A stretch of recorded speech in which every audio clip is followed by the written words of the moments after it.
Nani, who is a master in dealing with this topic.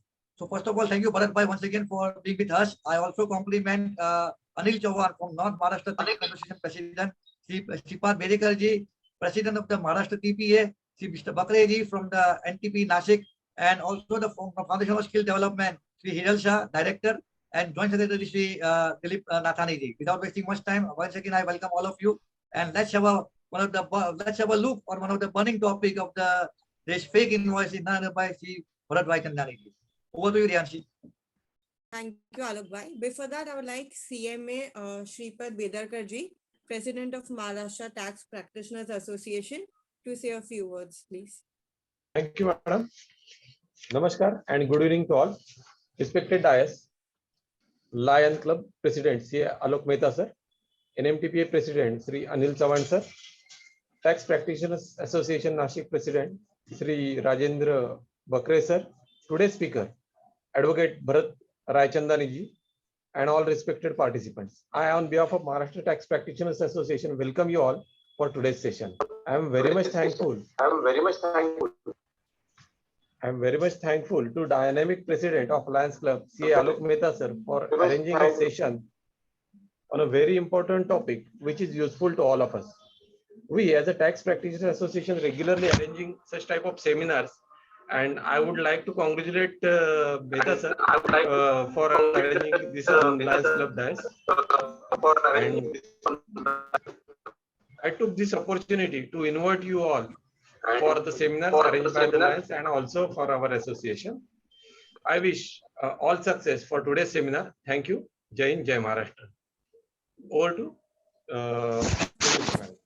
Now I request Shri Anil Chavan ji, the President of North Maharashtra Tax Practitioners Association, to say a few words. नमस्ते सबको, नमस्ते। आज के प्रमुख सब करता धारता आज के जो भी प्रोग्राम बना रहे हमारे GSTPM के पास प्रेसिडेंट श्री आलोक जी मेहता, हमारे महाराष्ट्र टैक्स प्रैक्टिशनर एसोसिएशन के president Shri Bedarkar sir, Nashik tax practitioner association के अध्यक्ष श्री राजेंद्र जी बकरे, और सबसे जो इम्पोर्टेंट टॉपिक है आज का फेक इनवॉइस, इसके बारे में अपने को एडवोकेट भरत रायचंदानी जी से। सर अभी प्रेजेंटली अभी 35 है, ओनली आफ्टर 10 मिनट्स के बाद में 100 के बाद में, क्योंकि सब्जेक्ट बहुत टॉपिक एकदम इम्पोर्टेंट है। और आज तीनों चारों संगठन एक अलग टाइप से, हमारे आलोक जी पास प्रेसिडेंट हो गए GSTPM के, तो भी टैक्सेशन के महाराष्ट्र में जितने भी एसोसिएशन है उनके साथ में उनका इतना नाल एग्जैक्ट हो गया है कि देखो कि अभी लायंस क्लब है, लायंस क्लब एक अलग एसोसिएशन संगठन है, वो चैरिटी है, तो भी उनको ऐसा लगता है कि नहीं, हमारे जितने भी जो मेंबर है कंसल्टेंट है उनको मेरे थ्रू से जितना भी नॉलेज शेयरिंग होता है वो सबसे इंपॉर्टेंट है। आलोक जी आपका ये जो काम है हम आपके लिए हमेशा आपके साथ में, आप कोई भी हमको बोलो महाराष्ट्र टैक्स प्रैक्टिशनर हुआ, नॉर्थ महाराष्ट्र हुआ या नासिक टैक्स, हमेशा आपके साथ में। बेस्ट ऑफ लक और एकदम प्रोग्राम 100% सक्सेस हुआ, कोई बात नहीं। Thank you, thank you, thank you, thanks madam. Thank you sir. Now I request Shri Rajendra Bakre ji, president of tax practitioners association Nashik, to say a few words. है क्या सर? बकरे साहब है? बकरे जी नहीं, चला आने दो, आएंगे तो शायद नहीं है, आलोक जी नहीं है। ओके चलो, okay, no problem. In that case, I request Ms. C.A. Hiral Shah, the Director of Foundation for Skill Development, to say a few words. Thank you, Devanshi. I would just sum it up in a couple of words, not taking more time, and let's have the knowledge session from Bharat Bhai. Our foundation of skill development. Here, we just need to see that we need to develop our skills in the right manner, right fashion, and not to involve in fraudulent activities or bogus activities, which would be shown to us by Bharat Bhai are way forward. So just develop the skill, develop the youth of the country. That is our motto. That is what we want to take it ahead. Skill in the right fashion, in the right direction. Thank you, Devanshi. Over to you. Now, before wasting much time, I would like to introduce, rather take the privilege to introduce to you all our today's speaker, Advocate Bharat Raichandani ji. He is a managing partner of UBR Legal, a full-service firm having offices at New Delhi, Mumbai, Ahmedabad, and Vapi. He is a university gold medalist at law. This gold medal was awarded to him by the Governor of State Maharashtra, Shri S.M. Mehta, Krishnan. In the year 1996, he was also awarded Outstanding Achievement in Academics by the then President of Shiv Sena, Shri Uddhav Thackeray. He has been awarded Young Achiever Under 40 Award by Legal Era Awards 2018 and Top 100 Legal Falcon Award by Lex World Talk at Dubai in 2021. Congratulations, Bharatji. He has also been certified as one of the top individual lawyer in taxation by Forbes Legal Power List 2021. These are some of the great achievements by him. He has been in practice over 18 years, arguing cases before the Supreme Court and various high courts of the country, including Bombay, Delhi, Nagpur, Goa, Allahabad, Lucknow, and various other states, practically all the states of India. He has successfully argued over 1,000 cases before the CSTAT at Mumbai, Delhi, Ahmedabad, Bangalore, Chennai, and other places. He has also argued several matters before ITAT, VAT Tribunal, NCLT, SEBI, and the Textile Committee says Appellate Tribunal. He is a profound speaker on budget and GST lectures. He has also published several articles on negative list under service tax, custom valuation, standard credit, GST, etc. He has addressed numerous seminars organized by major industry associations such as CII, IMC, ICI, Chamber of Tax Consultants, BCS, etc. Now, before taking much time, I request Advocate Bharatji to begin his session. Over to you, Bharat. Thanks, Devanshi. Thanks, Aalok Bhai. Thanks, Bedekar sir. Thanks, Hiral Bhai. Thank you, everyone, for inviting me. Okay. Generally, lawyers are not liked by anybody, but currently seeing the scenario, whether you like or not, you have to be close to a lawyer. Okay. Devanshi, you can clearly see me and hear me, no? Yes, sir.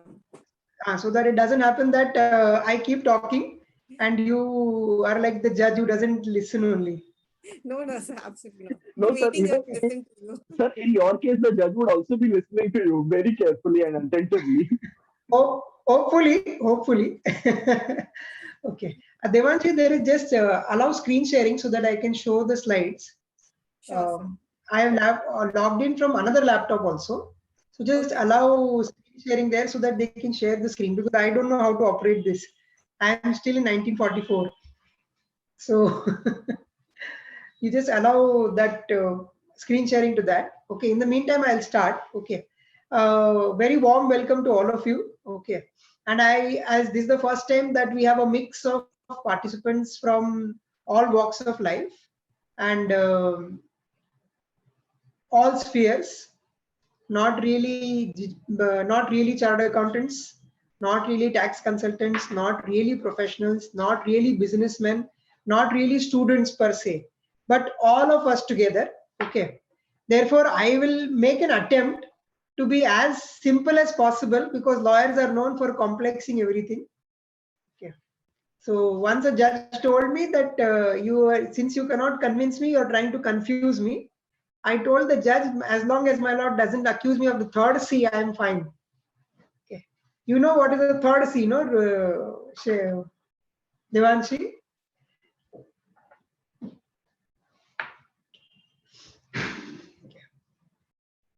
So before I begin, okay, this is a huge presentation that is there. I do not think that we have about 190 minutes. We are about 1.5 hours to finish this, but I don't think so. I want this to be a more practical and a more interactive session. Therefore, I will try to be as quick and as concise as possible. And I would like to take up more questions from the participants if they have any, so that it becomes more interactive and it is more useful for anybody who has any questions to put it to me directly. Okay. I will not answer those, but you still ask. Okay. No, because I will not have answers. Okay. In this country, only person who can answer the question is the Supreme Court, nobody else. Only they can answer what clothes you should wear. Okay, whether to wear these clothes or no, whether to go to a particular temple or no, okay, whether to breathe or no, only they can decide. So I cannot decide anything. So now the subject that we have asked to speak on is tackling of fake invoices under GST and consequently under income tax. Now, my first point is, what is this fake invoice? Let us please understand. Let us all of us understand what is this fake invoice. Okay. What do you mean by fake invoice? There is no such thing as a fake invoice. Okay. It's a commercial jargon. It's not a legal term. Okay. Fake invoicing in commercial terms or commercial jargon or commercial parlance would mean invoices without supply of goods and services. Okay. Therefore, according to the department, according to the revenue, in terms of the conditions of section 16(2) of the act, I'm not going to get too technical leading into sections, etc. I don't want to bore you, but there is a condition in the statute, condition in the law, that you should receive the goods, you should receive the services, or you should receive the invoices. Okay. There's a condition. This condition, according to the revenue, is being violated by many people, where only invoices are being issued. That is, A is issuing invoice to B, B is further issuing invoice to C, C is invoicing D, so on and so forth. Okay. How does it benefit them? According to the department, this benefits them by passing off on credit, which may or may not be eligible. Okay. Now, I want to pause here and tell you, okay, I am not supporting any illegal activity. I am not supporting any fraudulent transactions. Okay, I'm against those. Please don't do that. Please don't indulge in those. But legally speaking, if there is an invoice for 100 plus 18, you have taken credit of that, and there is an output supply for 100 or more and plus 18, and you have paid 18 to the government, that is not a case of fake invoicing. That is not a case of fake invoicing. Please note, there is no condition of physical receipt of the goods also. The condition is one of legal receipt of the goods or services, not physical receipt of the goods and services. Okay. The common misconception or the common mistake that all of us make is that the goods have not moved from point A to point B, or there is no e-way bill generated for those goods, or there is no, the goods have not crossed the toll naka or the check naka. Not required. Absolutely not required. So long as the goods exist covered by those invoices, there is a receipt of the goods, and therefore you're eligible for credit. Okay. I will give you a very simple example. What happens in high C sales transactions? When the goods are on high C sale, high Cs, they are sold by A to B, B to C, C to D on the high Cs itself. And ultimately D files the bill of entry on the importation of the goods. Those are perfectly legal transactions. Those are perfectly legal sales. Okay. In my humble opinion, in respect of such sales, where the goods exist, they may not physically move from point A to point B, but if the goods exist which are covered by the invoices, those are not cases of fake invoicing, and you are eligible for credit. That is point number one. Point number two is, assuming that the department is correct, assuming that the revenue is correct, that you are not eligible for credit. If you did not purchase the goods and services, then your sales also become bogus. Then your sales also is what you have not purchased. In that event, the tax that I pay on my output should be refunded to me. Because if there is no purchase, there is no output. If there is no input, there is no output. That also should be refunded to me. That refund is nothing but the credit that is eligible to me. Second, third most important point in these cases is The revenue says you are not eligible for credit, therefore you need to reverse the credit. That credit has already been reversed by you at the time of payment of output tax. Therefore, they cannot ask you to make payment twice. These are the three important points that I want to make, and I want everybody to know is that there should be goods and services. Yes, that is a condition. That's the condition of the law. I would not support a case where there are no goods or services.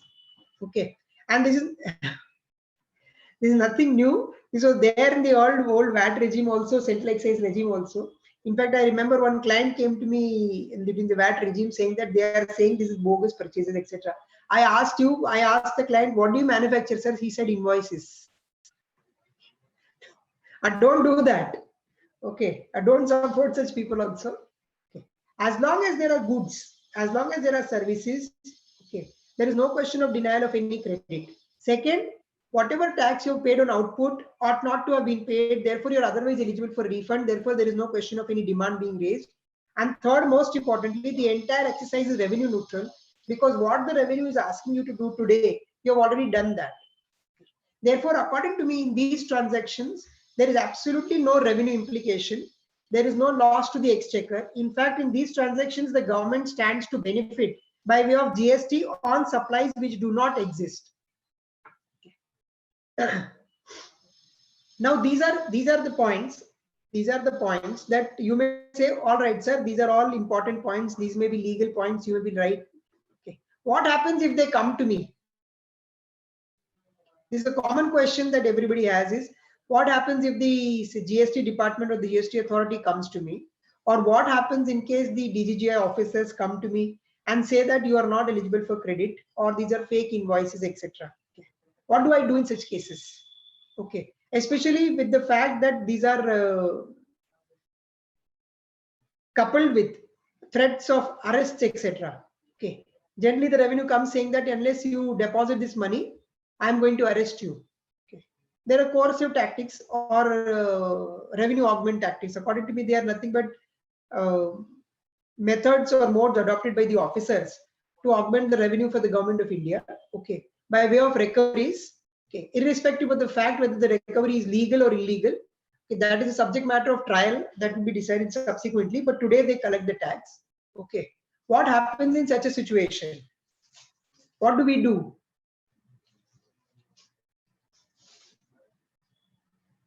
The first thing that you should notice in all these cases is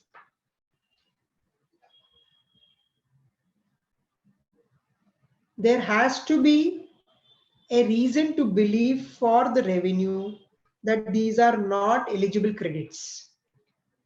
There has to be a reason to believe. That's the first step. Where does this reason to believe arise? Based on some intelligence. Okay. It is not that Lord Paramatma came and told them that this person is doing this. Okay. It has to be based on some intelligence. Where does that intelligence arise? How does that intelligence come into existence? How does it grow? Ordinarily, more often than not, from my experience, I can tell you is that they approach you only and solely based on the statements made by your suppliers. Their entire case or the edifice of their argument is based upon the fact that your supplier has made a confession or has made a statement that he has only supplied invoices to you and there are no goods or services. And therefore, you are asked to reverse the credit. That becomes a starting point. Okay. According to me, that cannot be the basis for recovery. Okay. Recently, the government also issued a circular saying that there cannot be a recovery in such cases. Okay. At best, there can be a penalty being imposed on such dealing traders because they cannot be recovered from A to A as well B as well as C as well as D. Okay. That cannot be the situation, and therefore there cannot be a recovery from all of them. At best, in such cases, penalty can be imposed for passing of ineligible credit or irregular credit because ultimately there is no loss to the government exchequer.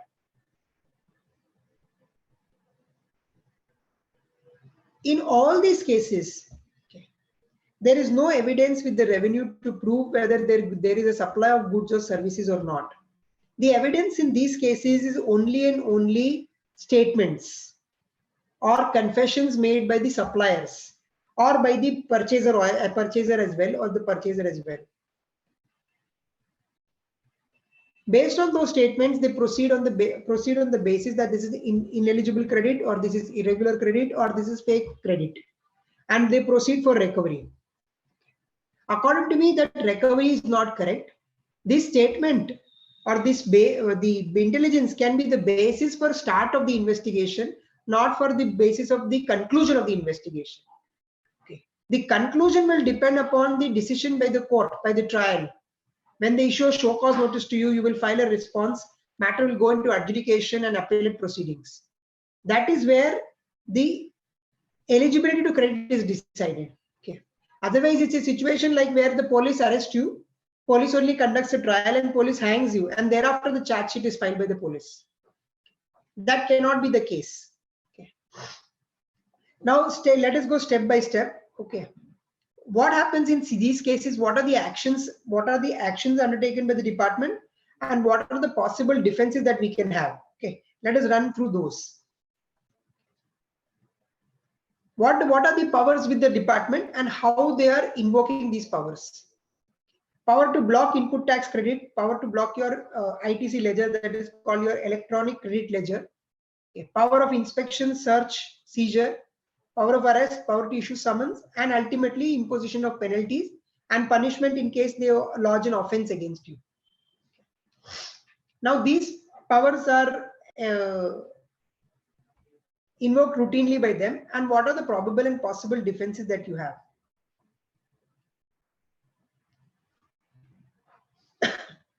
Power to block your credit under 86A.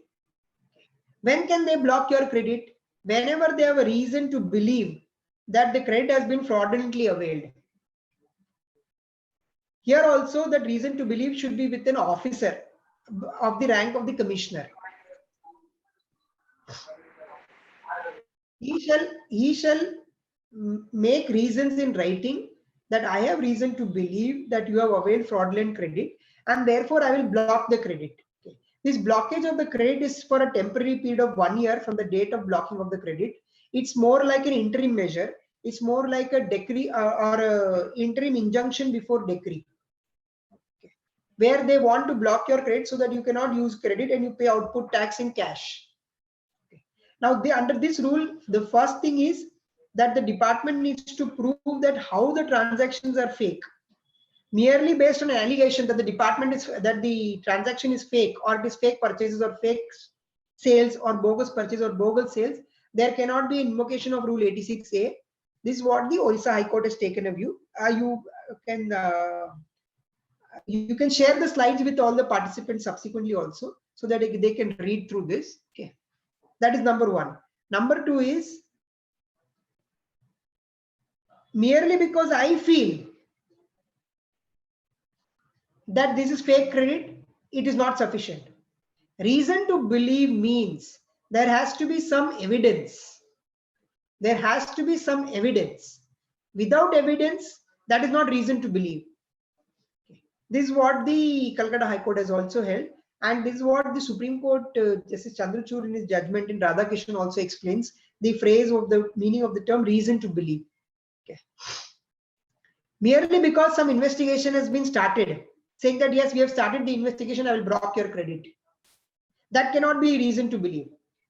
Investigation can be the starting point or the first point. It cannot be the end point. Okay. Otherwise, in every matter, first the person will be prosecuted, first the person will be held to be an accused, and then prosecution will start. That cannot be the case. What are the other powers they have? Power of search, seizure, inspection under 67. Okay. Generally, they invoke these provisions saying that I will come and search your premises. They come to your factories, they come to your warehouses, they come to your godowns, they come to your offices, they come to even your residential houses as well. Okay. When can this be invoked? This can be invoked only in cases of where there is a suppression. Only and only in cases of suppression, this section can be invoked. An ordinary routine inquiry, it cannot be. If they want to conduct any inquiry, they can issue summons to you, they can issue letters to you. If you fail to respond, then they can resort to 67. 67 cannot be a routine thing that I will come for inspection, I will come for search, I will come for seizure, I will come and disrupt your entire working of your office, and we will seize your laptops, we will seize your mobile phones, etc. Nothing. They do not have power. Please note, secondly, most importantly, power of search and seizure of under 67 is for documents or goods. These are not powers of search and seizure of persons. They are not police officers. Please note. Okay. They are not police officers. They don't have power of search of the person. So please note, many people say that they have taken my mobile phones, etc. They do not have power. Mobile phone is your personal property. They do not have power to seize your mobile phones also. Okay. Somebody asked me a question, sir. See, the section says seize goods or documents. Okay, goods will cover mobile phones. Answer is no. Goods means goods that you manufacture, or the goods that you sell, or the goods you trade in, that they can seize. Or documents relating to those goods they can seize. They have not come there for your personal seizure. They are not police officers. Okay. I am in fact reminded of a constitution bench judgment of the Supreme Court in the context of section 108 of the Customs Act, whether the statement given to a customs officer is binding on the maker or no. Okay. Of course, by 4:1 majority, the Supreme Court held that it is binding on the maker and can be used against the maker. Okay. And as all of us know that minority is always right in our country, Justice Vivian Bose in a minority wrote that, yes, I agree, customs officer is not police officer. Okay. He's even worse. But that was a minority view. Okay. And therefore the statement given to the tax officer is binding. Okay.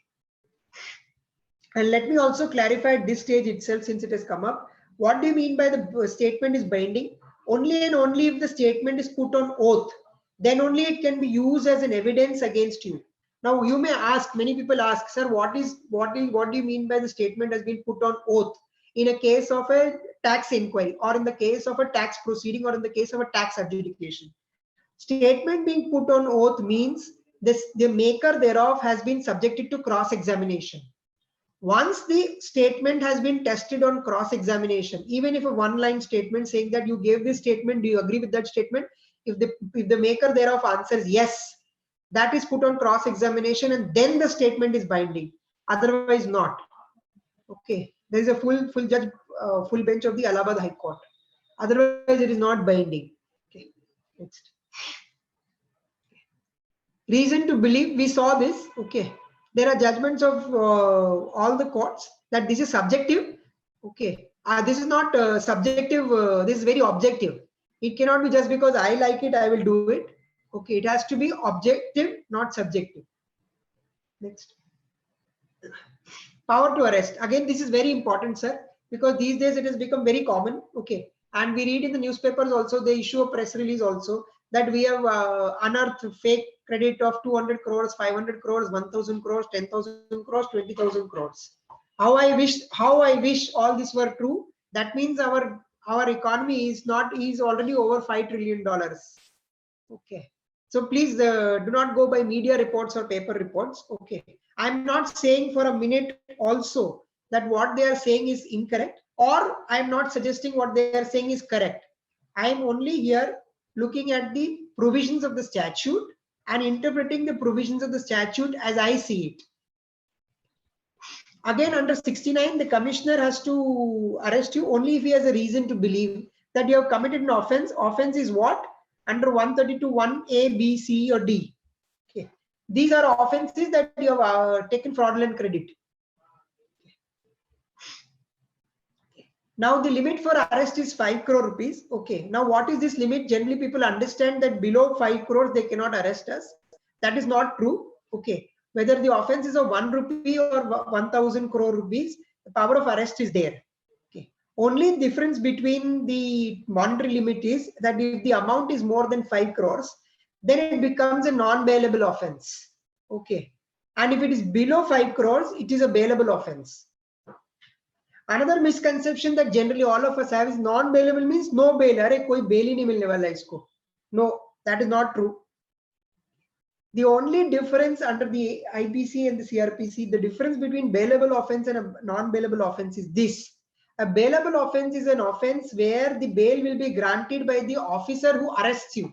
So suppose you are arrested for pickpocketing, or you are arrested for jumping the signal. These are all bailable offenses. So the officer who arrests you has to grant you bail then and there. A non-bailable offense means that the person who arrests you or the officer who arrests you does not have power to grant you bail. The power to grant you bail lies with the magistrate, with the court, with the first court, with the trial court. The power to grant you bail lies with the magistrate, and he will decide on your bail application whether to grant you bail or not. Okay, this is the only difference between bailable and non-bailable offense. Okay. Now, even under this, the power of arrest should not be exercised at the whims and the fancies or the caprices of the officer. It should be done only in exceptional circumstances. Now, where there is a requirement for arrest is only and only in situations, not because the amount is 5 crore, 20 crore, 30 crore. That will not decide whether arrest is required or no. Arrest will be required only in situations where the investigation is at a critical stage, where your presence is required and you are likely to tamper with the evidence, or you have failed to respond to the summons issued by the department, and therefore they have a fear that you may be absconding if you are let go. Only and only in these two situations the power of arrest can be invoked and section 69 can be invoked, not routinely the way it is done. Anybody and everybody, I will arrest you. If it is more than 5 crores, I will arrest you. It cannot be. According to me, such arrests are illegal, and these must be challenged. As all of us are aware, recently the two chartered accountants have been granted bail by the High Court. Okay, and the court order, if you see, it says that they are still investigating. The department is still investigating as to who has done it. Without even knowing who has done it, they have arrested the chartered accountants. Okay. In such cases, according to me, this should be challenged by way of a petition in the High Court. There should be a criminal writ petition filed, as well as a petition filed under 69 before the civil court. Okay. Next. Power to issue summons. Okay. Now, what is this power to issue summons? Who do you summon? Who do you summon? You summon a person who doesn't listen to you. You summon a person who doesn't attend to you. Suppose I write to you, sir, please come and meet me in my office on so-and-so date. And you come. There is no need for a summon. A summon should be the last resort, not the first resort. But generally, ordinarily, routinely, regularly, summons are being issued to everybody, left, right, center, right from the lowest chaprasi in the organization to the managing director of the company. Everybody is being issued summons. My first submission on summons is, you don't need to issue summons if I'm attending to you. First, a simple letter should be written saying that I need to verify your books of accounts, or I need to verify your records, or I need these documents from you.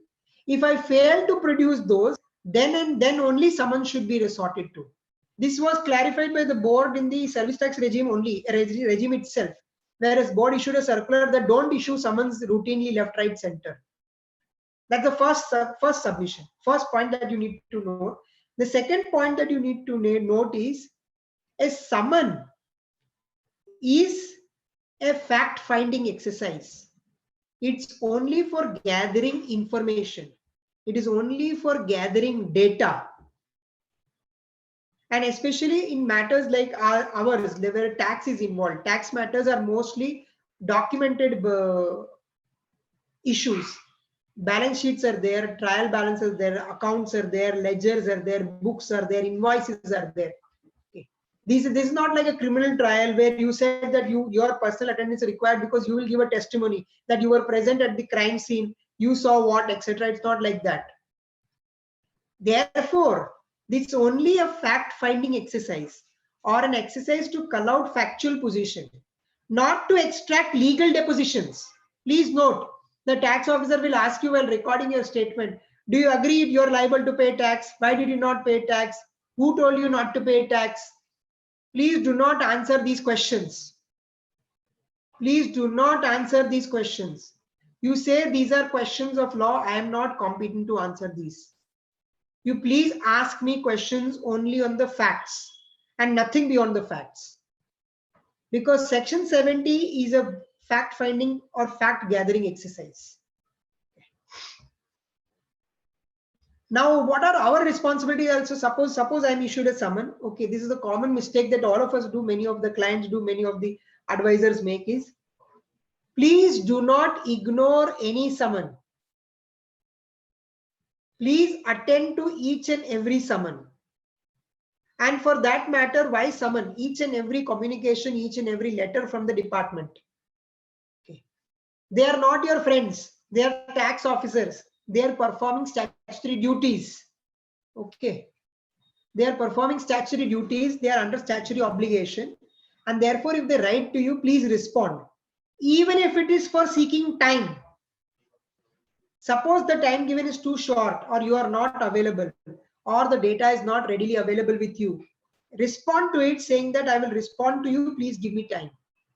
Please don't ignore any summons, because from my experience, I can tell you, we have seen in courts that parties do not attend to summons, and then it reflects badly on the conduct of the assessee. That why did you not respond to summons? Now, at this stage, I would also like to say many a times what happens, summons are issued. Summons are issued. Parties attend also. Either they themselves attend, or through their authorized representatives, or through their consultants, or through their chartered accountants. But there is never any recording of such attendance. Many a times what happens, people attend, people go, meet the officers, have discussion with them, and come back home thinking that everything is over. Then they issue another summon. Again, the same story repeats, and they issue a third summon, and again the same story repeats. In the court, these people file an affidavit saying that we have issued 3 summons and nobody has attended. Therefore, it becomes very difficult for you to prove that you had actually attended the summons. What do we do in such a case? Whenever you attend any summon, you personally go and meet the officer. Nothing wrong. Please go and meet. Please attend to him. Please submit all data information that he seeks for. Please minute it. Please prepare a letter saying that you had issued a summon under section 70 to me. I attended, so and so people attended to the summons, and we appeared before you. Many times under section 70, they record a statement. And whenever you say, give me a copy of the statement, no, that we cannot give you. We'll give you with the show cause notice. That is our internal document. Answer is no. Both of you have signed the statement, and therefore both of you should have a copy. Whenever a statement is recorded, please ask for a copy of the statement. You may say, sir, no, wo log dete hi nahi hai, sir. No problem. Please minute it. Saying that I came, you recorded my statement, I asked for a copy of my statement, you did not give me a copy of my statement. In absence of a copy of my statement, it is difficult for me to verify the contents of the said statement. Please record this, please minute it, so that tomorrow when the statement is issued to you along with the show cause notice, it should not lead to a situation where you are caught unaware. While on statement, many times people ask, sir, they are threatening me, they are coercing me, they are forcing me, they are saying we will not allow you to go home. They will issue summons, ask you to come at 11 o'clock in the morning and make you sit till midnight and saying that no, I will not allow you to go home till you sign this statement. What is that statement? It's nothing but a confession. Okay. What do I do in such a situation? You will say, sir, it is very easy to say all these legal points in the court, and you sitting in your air-conditioned office don't know what actually happens in these offices. Therefore, please don't give this bhashan. Then you are right. You are absolutely right. Okay. What do I do in such a situation? Let me give you a practical solution now. Okay. Suppose you are pushed to the wall and you are forced or made to sign a statement against your wish, against your will, against your volition, saying that I will not allow you to leave unless you sign this statement. In that event, what should I do? Please sign such a statement. I am repeating, please sign that statement and leave that office. Please go home. Please be safe. you can retract that statement later. If at any moment, at any point of time, any statement has been recorded under force, under threat, under coercion, or under duress, you can retract that statement. Similarly, many people ask is, sir, this gentleman is saying, sir, you have to make some deposit, you have to make some money, you have to pay the money, otherwise I will not allow you to go. Okay. You need to make this payment, otherwise I will not allow you to go. What do I do? If that be the case, you make the payment. Suppose you make the payment, suppose you decide to make the payment. Okay. There is one form called DRC03. Okay. It's a challan, it's basically a challan, which says this is a voluntary payment. Okay. What they will do, they will take the money and forget it, saying that you have deposited or paid this money voluntarily. What do I do in that situation? What do I do? There is no need to panic. You make the payment through that particular form, whatever the DRC03 is concerned. Correct me if I'm making wrong in the form numbers, etc. Okay. You make the payment. You please lodge a protest. Please write a letter to the officer saying that I was asked to make this payment. I have made this payment. This payment is made under protest. This is without prejudice to my rights and liabilities in law, and without prejudice to my right to claim refund of the same amount from the government.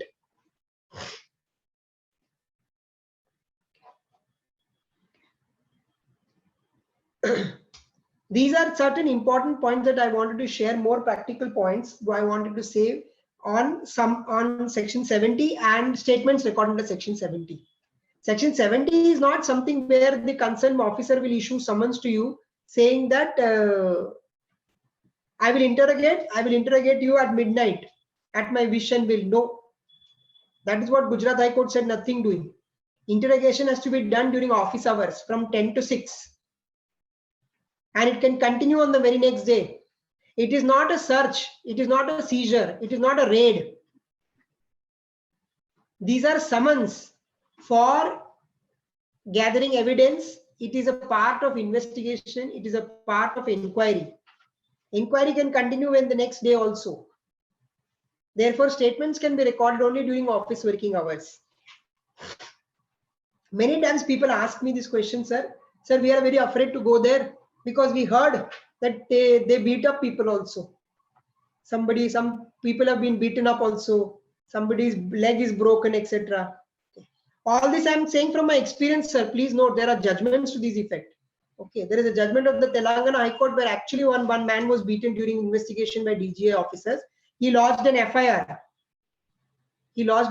Police was not willing to take his FIR. Somehow he lodged the FIR. Then the DGA officers went and lodged a contrary FIR saying that you are obstructing the office of the public officer. A matter went to the High Court. High Court said whatever it may be, this man has been beaten. That's a doctor's certificate, and he was there with you during this period when he has been beaten. Therefore, you have beaten him, and therefore the court transferred the investigation to other officers. Okay. So many people say that, sir, we are worried. What if they do all these things? Okay. The simple answer in all these cases is please get legal advice. Please do not try to, please don't think I am doing any marketing activity, but these are matters where legal advice will be required, legal assistance would be involved. Please don't try to handle it or settle it or manage it, okay, at your levels, please. Okay, do not do that. Please get legal advice. Okay. And many of us are not aware that during the course of recording of the statement under section 70, you can be accompanied by a lawyer. Please have a lawyer accompany you. Whenever such statements are be recorded of any CEO or a CFO or a manager of the assessee of the company, please have a lawyer accompany you. This judgment of the Supreme Court which says the lawyer can accompany you. Of course, the lawyer cannot sit with you during the course of recording your statement because you cannot seek legal advice there because that's a fact-finding exercise. But he will be available at a visible distance.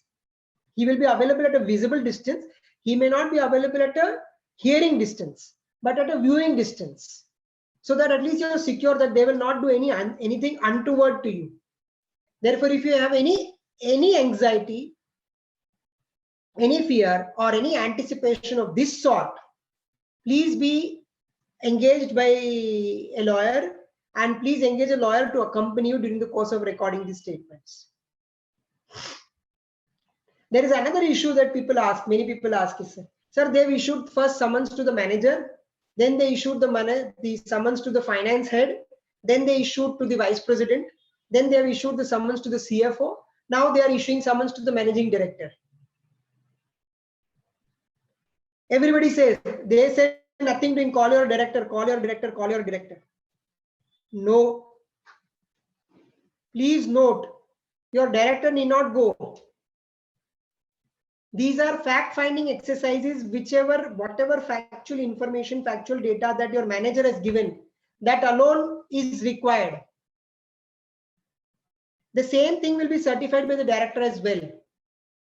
Therefore, there is no need for a director to go. Any authorized person, any authorized signatory of the assessee can attend to the summons, so long as, please note, so long as he is in a position to respond to the queries of the tax officer on facts. Please again note, not in law. I am showing you this section.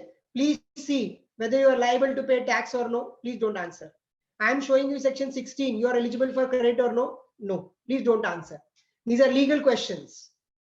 You are not supposed to know this. You are not supposed to answer this as well. Next. Penalties. Of course, we are aware now. Now the board has issued a circular saying that there is a penalty in cases of these fake invoicings under 122. Okay. Now what they are proposing, show cause notice, is penalty equivalent to the tax credit amount itself. That according to me is not correct. Okay. Penalty cannot be equivalent to the ITC amount. But that is what they are proposing in the show cause notices, and they are also likely to confirm. Next. 132. Okay. Many people ask me this question generally, okay, saying that, sir, they have arrested me, okay, and I got bail. Whether he got bail after 60 days, which is the default bail, or he got bail prior to that. Okay. People say that, sir, what about offenses? Okay. Can they launch a prosecution against me? Please note, a prosecution can be launched by the tax officer against you. He has the power to do that. This is different from the arrest that he makes. A prosecution which is launched before the magistrate court is a private complaint. Is a private complaint by the tax officer saying that you have allegedly committed an offense under section 132 for which you should be tried.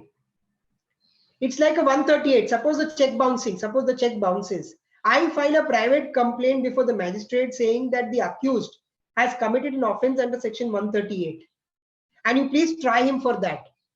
Similarly, here the commissioner of GST files a private complaint against the assessee saying that, sir, he has committed an offense under section 132, therefore please try him. This is separate from arrest. Okay, this generally does not happen. Okay, they are not interested in prosecuting you. Please note, they are not interested in arresting you also. They do not have anything personal against you. They are only concerned with their targets, their revenue targets. And they are going to achieve their revenue targets only by recovery of the tax.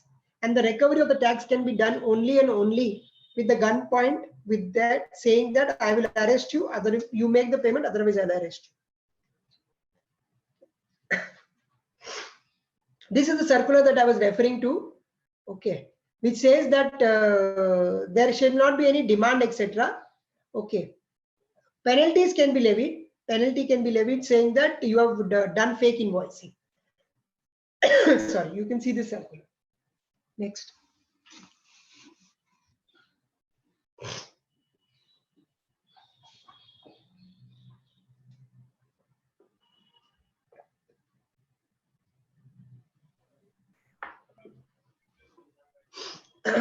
These are certain recent judgments. Okay, I don't want to take much time on the judgments. You can read this. I will share this. These are all in the context of powers of the officers to block your credit, to do provisional attachment of properties.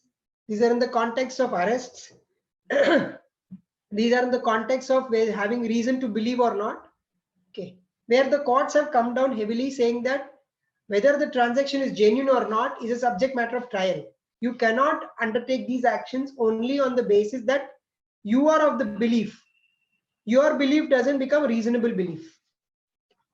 Next. These are all judgments you can see of various high courts. Many of them have been argued by me. Next.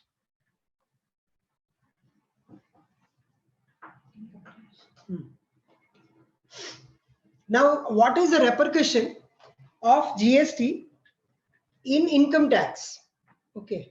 Many a times these officers say that, sir, I will report this to income tax also. Your fake billing. I will report this to the ED also. Okay. To these days, ED has become biggest tool. Okay. I will report this to the ED also. I will also report this to your bankers or your lenders, for the purposes of whom you have done all this, because you have done all this to inflate your turnover so that your borrowing becomes better. Okay. And therefore, I will report this to your bankers as well. What happens if I report it to the income tax? Okay. Your purchases are disallowed. Okay. So your expenditure is disallowed. To that extent, addition will be made and 1/3 of the tax will be demanded from you. Again, under income tax as well. Okay. The officer should have reason to believe whether it is search or seizure or whether it is any addition prior to that. He should have a reason to believe that you have not produced your books of accounts, or you are in possession of undisclosed income, or despite summons you have not appeared before me. Only and only in these situations or these cases the power or the provisions of 132 can be invoked. What are the powers of the officer under 132? Okay, these are different from under 69 or 67 of the CGST Act. These are different from 167. They have power to search and break open also, because they are searching for the cash, etc. So therefore, this may be slightly different. Okay. Again, here also, what is the consequence? They can levy penalty on you. The penalty can be only in the cases of any false entry. Again, this is subject matter of trial.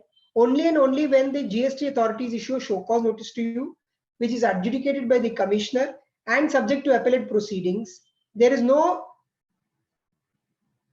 conclusion or there is no evidence of any false entry of purchases or sales for that matter. Likewise, for GST, when I said, once you disallow my purchases, my sales also become bogus.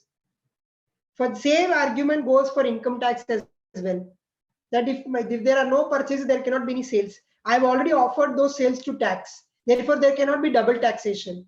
So in both these cases, both the matters, the argument is the same, that there cannot be a double taxation, and therefore I have already paid tax to you, and therefore there cannot be further taxation.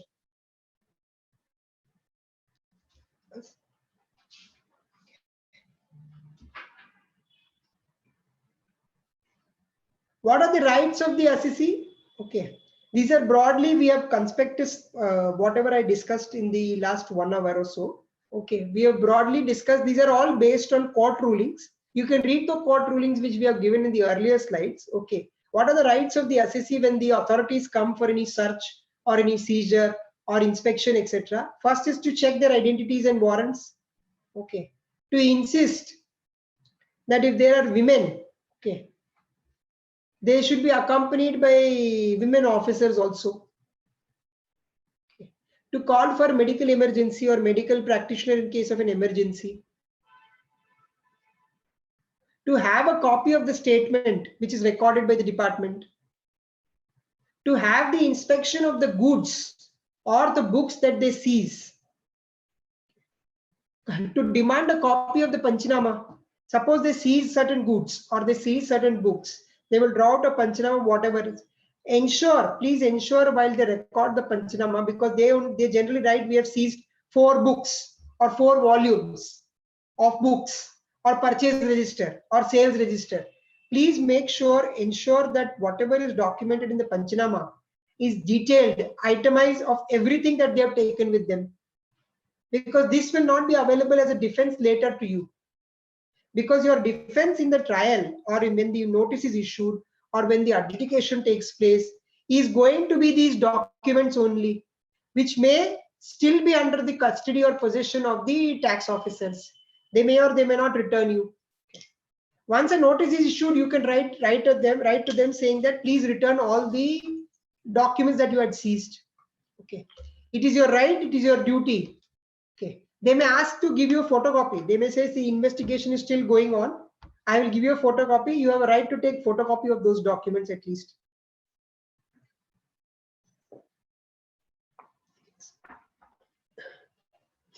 Okay. Duties. What are your duties? As I told you in brief earlier, okay, your duty is to cooperate with the department. 1. 2, cooperate with the investigation. And 3, attend to all their documents, all their letters, all their communications, including summons. Please do not avoid. Avoiding helps none. Avoiding helps none. Please attend to them. Please cooperate with the investigation. Please respond to summons. I'm repeating at the risk of repetition. Please do not let go of any communication from the department being unresponded to or unreplied to. That reply need not be by way of a letter, etc. You can send an email also to the tax officer. These days, the email IDs are available. Okay. Many times people say, sir, they are not accepting the letter only. Many of the clients, many of the consultants say, we went there with the letter saying that this is under protest, or we went there with the letter minuting all this, or we went there with the letter saying that I want to retract my statement. They're not accepting it. No problem. No problem. Email it to them, fax it to them, courier it to them, put it in registered AD. There are several ways, methods, means, modes of serving this document upon them. Please do it that way.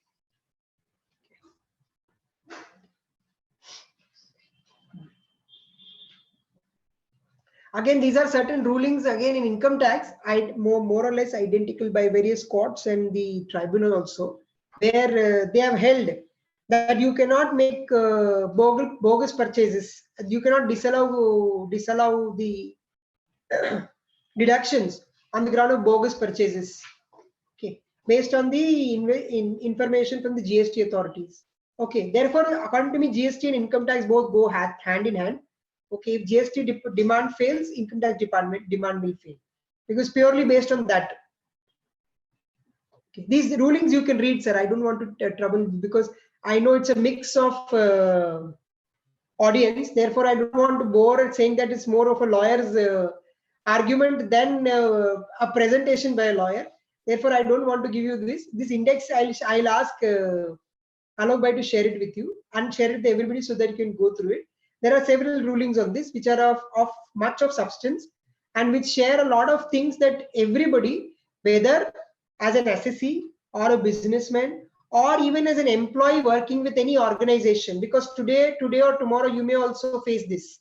As an employee working with any organization, or as a chartered accountant, or as a consultant, or even as a student of law, we should know these fundamental principles. Therefore, I will request Aalok Bhai to share it with all of you so that you can go through it. Okay. That's the broad perspectives that I wanted to share, Aalok Bhai. So I will now request Aalok Bhai and Devanshi, if there are any questions from the participants, I'll be happy to answer those. Well, I have one question. I think many of the participants, many of the businessmen have the fear of summons. When summons comes, okay, they comes in a fear that immediately they will go with the prosecution immediately. And because of that, many of the, you can say the businessmen or they are not attending the summons. So in that particular spirit, like what could be a steps to be done? Kya karna chahiye Bharat?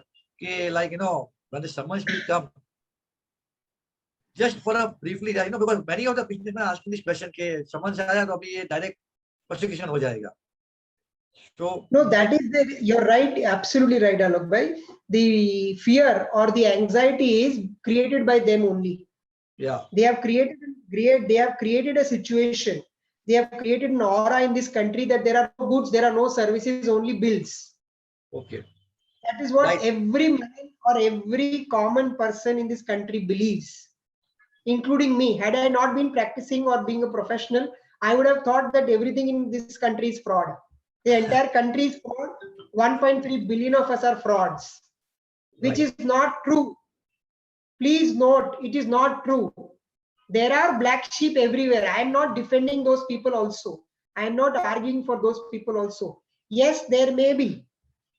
Okay. But for two, you cannot hang 100. Okay. Okay. For two, you cannot hang 100.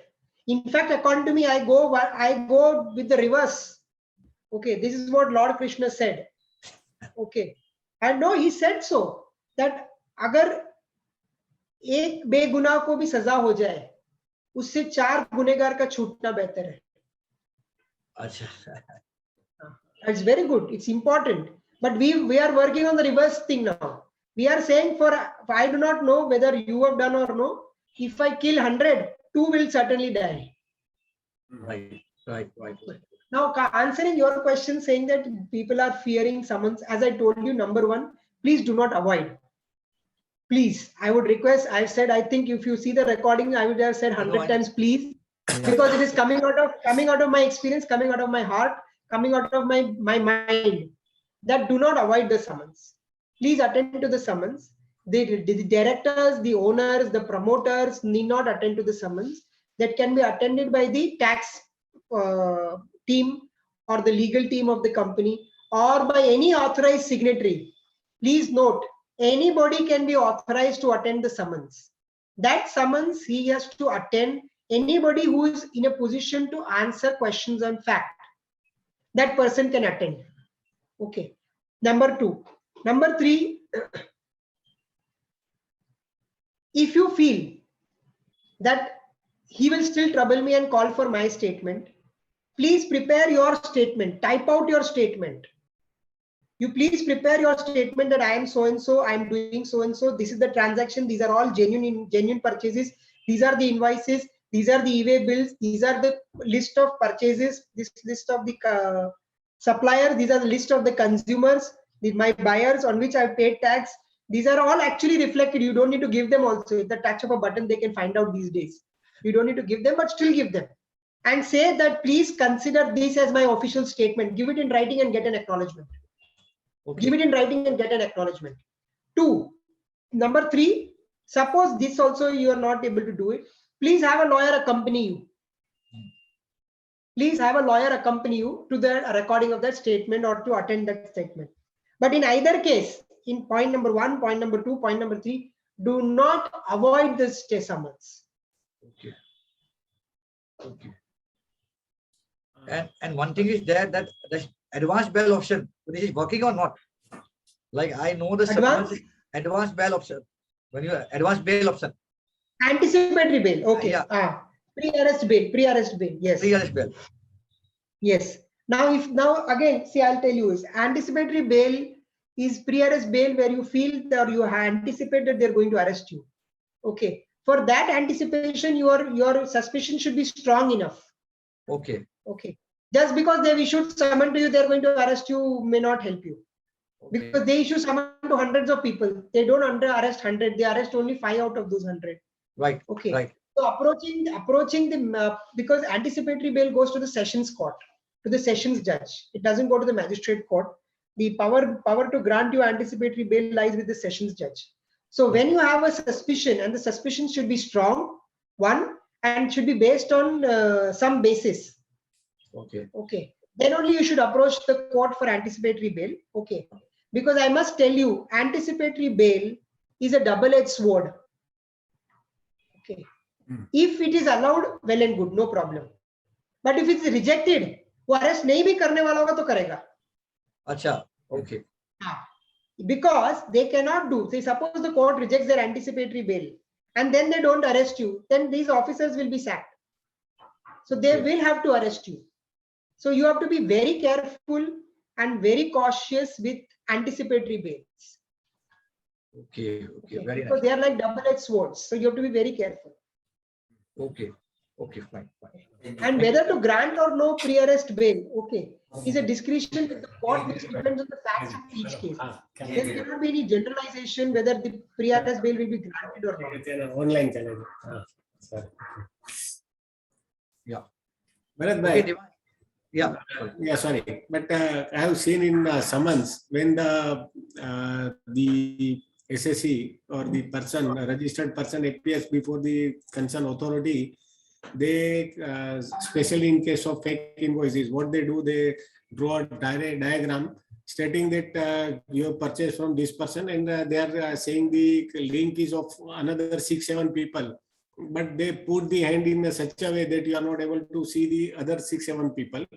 You can see the person from whom you have purchased, and they are saying the entire link is there. So either you commit that this is only the paper transaction, otherwise we'll arrest you, and these kind of things are going on practically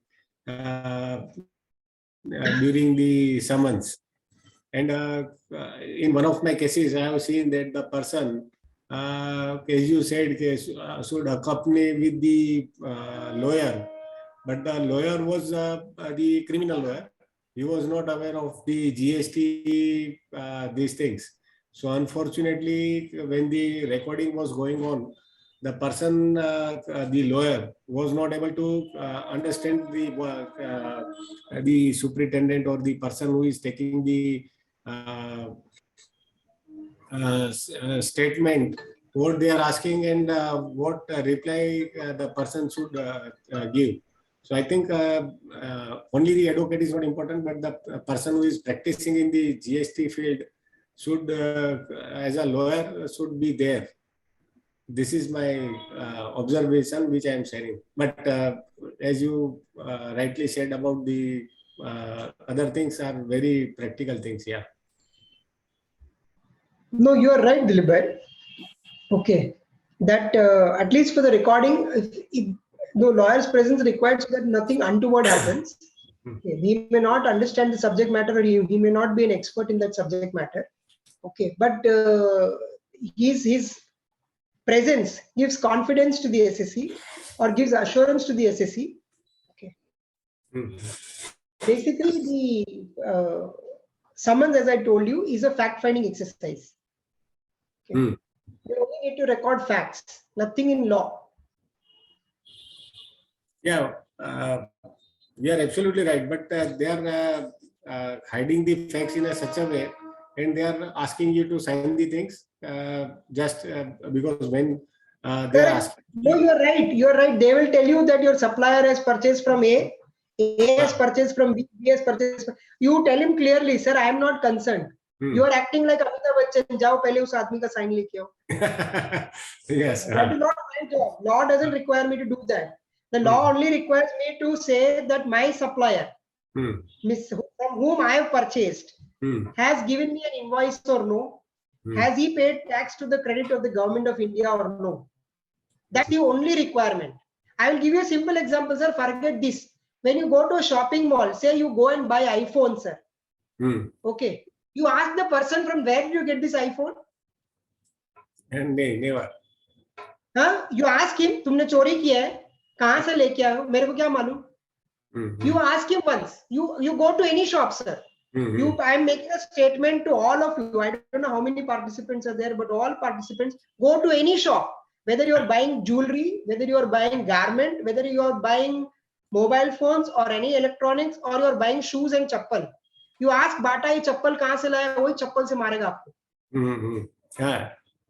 Yes. वही चप्पल से मारेंगे. किससे खरीदा, कितने में खरीदा, क्या margin है, वही चप्पल से मारेंगे आपको. Yes, yes. Why should he tell you? Why should he? Why should anybody tell you? It is not my duty. It's not my job. Please don't answer these questions also. Say, I do not know what A is saying. I know what I have done. Please ask me questions about what I have done. Yeah.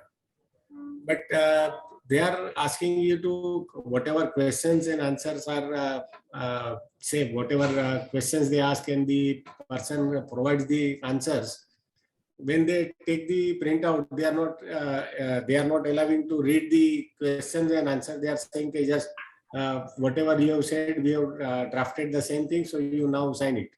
So and many times it happens that said something and it is represented in some other manner, which is in their favor. So don't sign any such thing, sir. That's what I told you. Don't sign anything unless you are 100% sure. Unless you have seen that this is what I have told you. Please do not sign anything. Worst case scenario, if you are made to sign, please retract it. As I answered in the first point in Aalok Bhai asked, please type out your own statement. Please prepare your own statement and give it to the department saying that this is my official statement. Please consider this as my official. Fine. Okay. So you can retract it also. We can give our typograph statement there. Yeah, typographical statement. Okay. Typographical statement. Yeah, fine. Thank you. Yeah. Yes, sir. Devansh, in chat box, there are 2 questions are there. Please just take. Yeah. So there's one query from Mr. Manish Prasad. Sir, in case A has sold to B, B to C, and our client D has purchased from C, which is pure genuine transactions, they say A is giving fake invoice, how the matter is to be attended. I told you same thing, no? A has given invoice to B. How am I concerned? How am I concerned? Suppose A is a robber, let us say. Okay, A went to UK and robbed that Kohinoor, which they took from us. Okay. And he comes and sells it and gives me an invoice. How am I concerned from where did he get it? So long as he gives you an invoice, so long as he pays the tax to the government, so long as he is a registered dealer, of course he will be registered. Otherwise, he cannot give you a GST invoice. You please ask the department, why did you give this man registration? You are only recognizing a thief and then saying this man is a thief. You are the biggest thief then. So you don't need to go after your supplier. No, you have to only look at your supplier, your purchases. That's the requirement of the law as well. Section 16 condition does not have any condition which says that you have to find out the source from where the child was born. According to me, you don't need to do that. There's no problem in that. Yeah.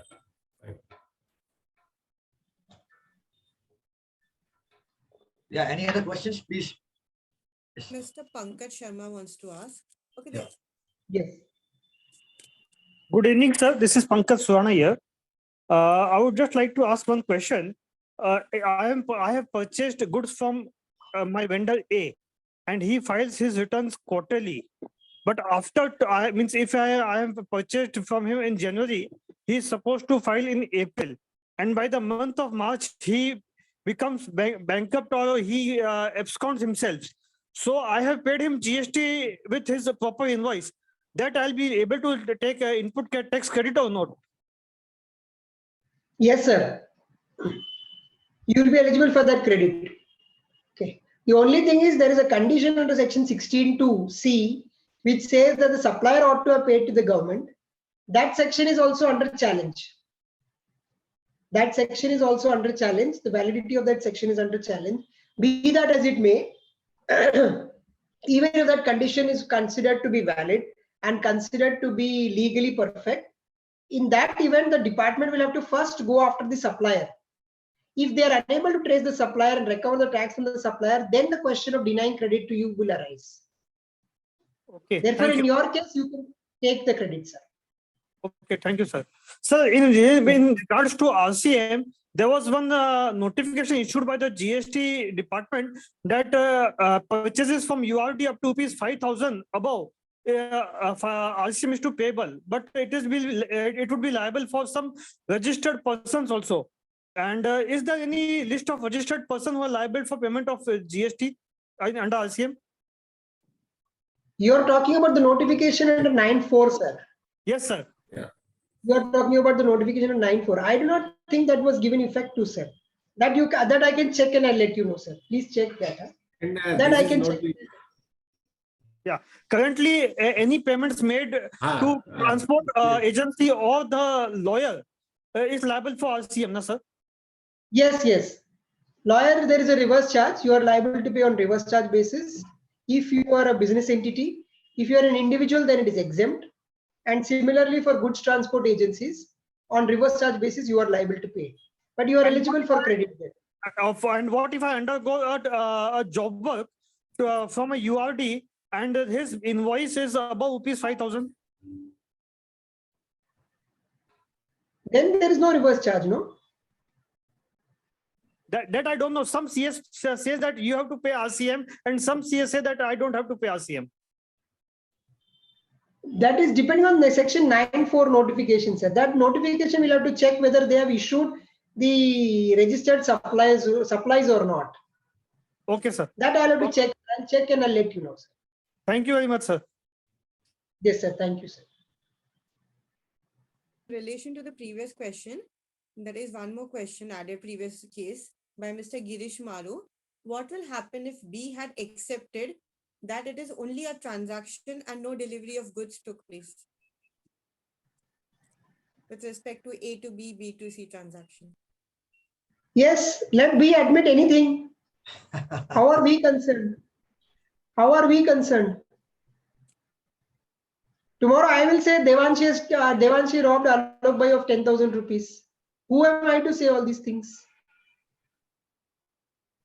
Not only that, if any officer says that B has admitted, please show me his admission. Okay. Please show me his admission. Please put him on oath. Please call him for cross-examination. That all will happen during the course of trial. Evidence will have to be led in. These are all matters of evidence. It is not a matter of hearsay because I believe you have done this. Therefore, whether B has admitted, forget in that example that Mr. Girish Maru is giving, forget B. Suppose your supplier has said, even if your supplier has said that, yes, I only gave invoices but no goods, that also has to be tested. Because if I make a statement that I actually got the goods, his statement will have to be tested on oath. And therefore, please note in all these matters, wherever they say that your supplier or B or C or D or E, anybody who is making a statement, please ask for cross-examination.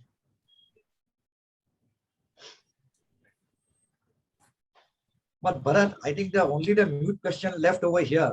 Like, see, for example, we are getting the notice of bogus purchases. I think many of the people are getting bogus purchases, and then they are just having a one word that you pay and reverse the ITC. Now, what you said, like to challenge these notices in an initial level only, and asking for the cross-examination, asking for the admission of the bogus purchases.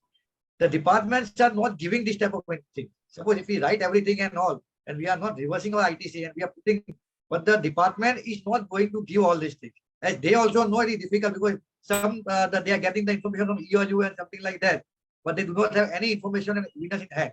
In that case, the compulsion of the reversal of the ITC, which they are putting to us, they can force to us to reverse the ITC, or sometimes they will freeze the bank account also.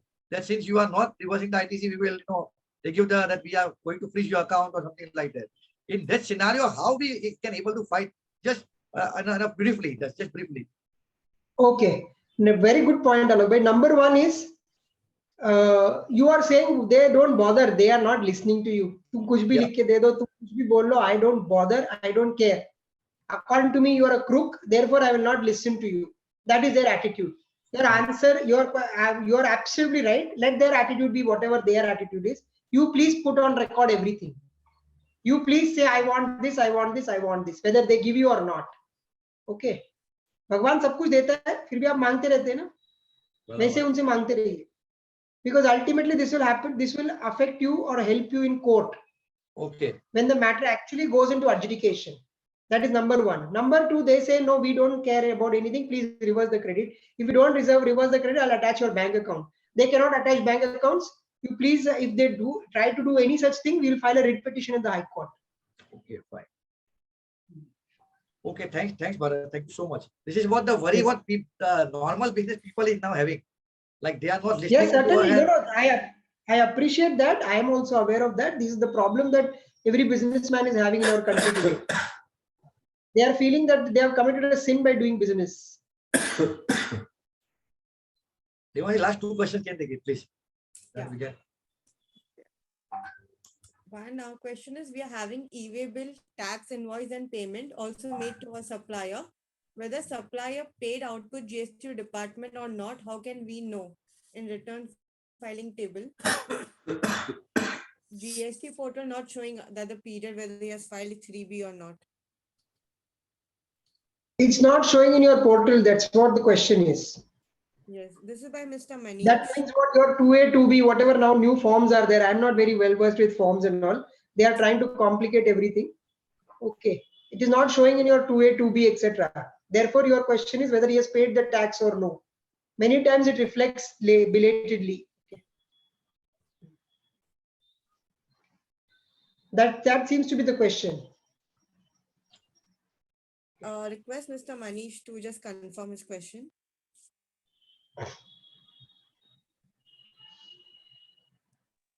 Yeah, okay. Devanshi, can you close? Okay. Yes, we have one or two questions more if you'd like to take, else we can close. Sir, and Devyani, can I ask a question? My name is Hadik. Yes, sir. Yeah, go ahead. Thank you so much, Bharat bhai. I'd like to thank you a lot because you had given a lot of information today, which is very helpful for suppliers and traders in business. Okay, sir, my question is that what you have told is from a supplier's end and supplier's party details of invoicing and everything. Now, say as a supplier, I have supplied goods to party A. Now, party A has done something in his books, or he has cooked, or he has done what, I don't know. And he gets inquiry of, say, GST. And in his particular books of account, my name is there. And the GST officer issues me a summons and tells that party that I have done cheating and I have not given him the credit. Whereas all my credit and everything details is reflected already on the portal, which he has verified it. The party has verified it, the GST officer has verified it. So in that case, if a GST officer issues me a summons, being a supplier to him, then what is my liability and what should be my duty to do? Sir, again, the answer remains the same. Thanks for asking this question. You are right. Suppose my supplier, not my supplier, but my customers are cheats, my customers are frauds, or whether they are cheats or frauds or no, the revenue claims that your customer has said all these things. Your answer remains the same, that he may say anything unless he is put on oath and I seek to cross-examine him. I am sure he has not made any such statement. Okay. And in any case, if he has committed any error, you go after him, you cannot come after me. Okay, got it, sir. Thank you so much for your reply. Yes, sir. Sir, I have one last question. Okay. Yes, sir. Sir, I am dealing with my suppliers over a period of time. For an example, if in April 2022, I have purchased goods from him, he has issued me a regular GST invoice, I have paid him. And in now October 2022, the GST officials have declared him as a fraud and he is doing only billing work. And I have seen that he has regularly filed his GSTR 1 as well as GSTR 3B. Is GST officers can ask me to reverse back the ITC which I have paid? No. Answer is no. Sir, he was existing at the time you made the purchases. Yeah. He was existing. He was granted registration by the same GST officers. Yeah. Answer is yes. You purchased, you have invoice, he has paid tax to the government. Subsequently, his license is cancelled or his registration is cancelled. That cannot be a ground to deny me credit. Okay, but suppose I buy from a dealer today, sir. Tomorrow the dealer dies. You will say, I will not give you credit. But they are issuing summons and asking for reversal of input tax credit. You don't need to reverse it, sir. You please tell them clearly. You are not liable to reverse it.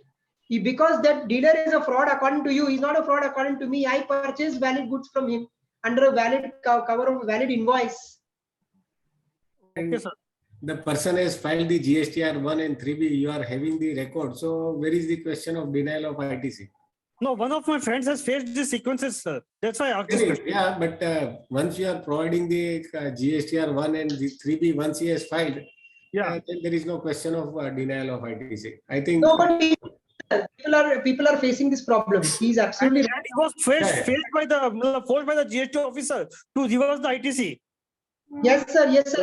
Don't reverse it. Don't answer that. Facing by us also. Another thing, sir, let me make this point also. Many people call me saying that the tax officer is calling me, GST officer मेरे को phone कर रहा है, मेरे को WhatsApp कर रहा है.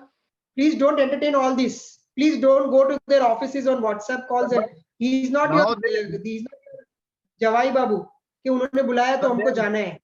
Now they had passed the order, sir, after the issuance of notice, and they had demanded by their order that the GST amount which the purchaser has collected from us. No, it's an illegal order, sir. You need to challenge it. You need to challenge it, sir. It's an incorrect order. We filed appeal, sir. But how to come out of this? If he has not paid, if he will not pay, if we have the burden to pay. Whether they have undertaken any inquiry at his end, saying that we went after him, we could not find him. Yes. We could not find him, and therefore we have come after you. They had fined him, but they had not deposited the GST amount in the department. So the GST officer issued notice and later on passed an order to us. But then it is over. If they find him and they don't collect from him, they cannot collect from me. It is his sin. He is cheating the government of India and me both together. Yes. It is not my problem. No problem, sir. You succeed in appeal. Demanding from us by their order. You succeed in appeal or you succeed in the court, sir. Okay. Hemant bhai, last slide of the PPT contains the name, address and contact number of Bharat bhai. So I think you can contact him. Okay. Yeah. Thank you. I have a small Thank you so much, sir. Yeah. Can I continue? Devanshi. Yeah, I think, yeah. So actually at times when they visit our premises on account of some default suppliers and because of difference, so that time in order to buy mental peace, we generally pay the money under protest. So once if the suppliers claim that he's a genuine party and not an NGTP, can we claim refund subsequently? Yes. Okay. The moment you make any payment under protest, please go and file a claim for refund. Immediately they will start proceedings. Okay. Thank you, sir. Now I request Dilip Nathani to give a vote of thanks. Thank you. Yeah, Dilip, just before that, Dilip bhai, one second. Yes, I also to be thankful to the Farm Federation of Maharashtra because they all businessmen have supported this event. Even thanks to the Ashish Mehta, director, and Vinesh Mehta, the president of the farm, for supporting the event. And it was really a wonderful lecture, interactive session. Bharat bhai, you are so, because all businessmen have this problem only, that how to go out of this. And I think you have very nicely dealt as usual. And from the Lions Club, I think the many Lions members are over here. Kuldeep bhai, Hemant bhai, Satish bhai, everybody is there. Pradeep Kaparia is there of Lions, district governor is there. So all people are there from Lions to listen to you, and it was a wonderful thing. So today we got the good, you can see a charity from your side in the form of the educational and all these things. Thank you once again to the Bharat bhai, and also I thank you to Anil Chavan of the Nasik Network Association, Bakresher, and our MTPA Sipat Medical ji for joining together. When we announce your name, I think the Anil Chavan ji, Sipat Medical MTPA Association always will also want to join with them. So this is what the legacy you have, Bharat bhai, and thank you so much once again for all the things which you have given to us. Thank you so much. Thank you so much. Thank you, everybody. And I hope I have not bored you. No, definitely not. Bharat bhai concluded your speech before half an hour, and at that time 80 people were there. Still now 65, 70 people are there. So it shows that people are eager to listen to you. Now coming to formal vote of thanks, I am thankful to Bharat bhai, Rai Chandani for in spite of his busy schedule, he is ready to accept this proposal. When I asked him, the Lions Club and the other association are interested to listen to you about these fake invoices, and he accepted the proposal immediately, and we are thankful to you. And in spite of busy schedule, even today you are at Supreme Court and just finishing the task from there, you immediately started this session. So it shows your dedication about the profession. And on behalf of Lions Club of Mumbai, Walkeshwar, and Foundation for Skill and Development, along with North Maharashtra Tax Practitioner Association, Maharashtra Tax Practitioner Association, Tax Practitioner Association, Nasik jointly organized webinar. And on behalf of all the participants, I'm thankful to you for your valuable inputs about how to tackle the issue, the department, and what form what course of action should be taken.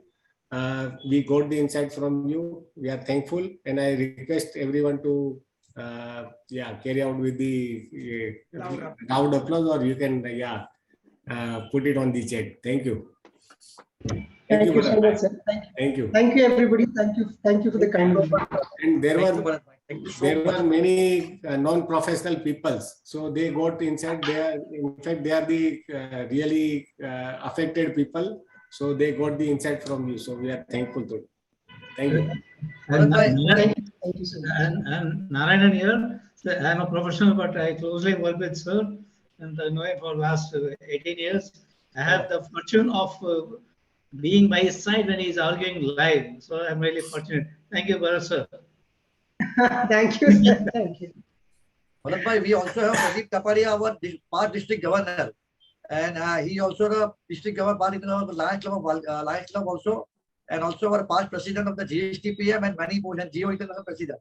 Pradeep bhai, please, always I believe that last from your side. And I thank you, President Aalok, for giving me this opportunity. Actually, to listen to Bharat Bhai is always a pleasure, let me tell you.